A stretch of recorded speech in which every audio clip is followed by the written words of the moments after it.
high water is inching closer to a terminal at Bangkok's second-largest airport, where the planes, which fly mostly domestic routes, have been grounded. The flooding at Don Mueang is one of the biggest blows yet to government efforts to prevent the sprawling capital from being inundated. The government's flood control operations center will stay at the airport for now because a road link to it is still open. But evacuees who've been camping out in the terminal are being told to go. One official was giving specific instructions to those who've registered to leave. It's the second time this week people who've fled their waterlogged homes to come to an official emergency shelter have had to move again. Toting their most precious possessions with them, some looking stressed, at least a quarter of the 4,000 people sheltering in the terminal boarded buses Wednesday to move them onward to dry shelters elsewhere.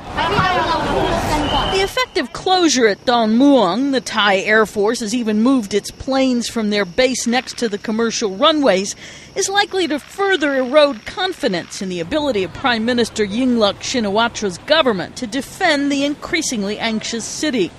She warned in a broadcast address that floodwaters could climb to 1.5 meters, up to 5 feet deep in some areas.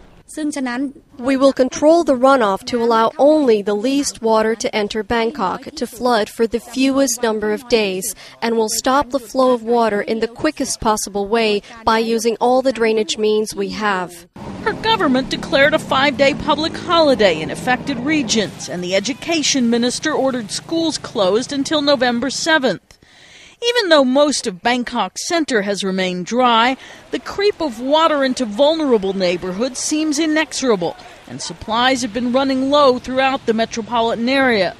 Governor Sukumban Baripat warned those living in 13 districts along the Chao Phraya River that winds through the city to be on alert, and he's also called for those who can leave Bangkok to go.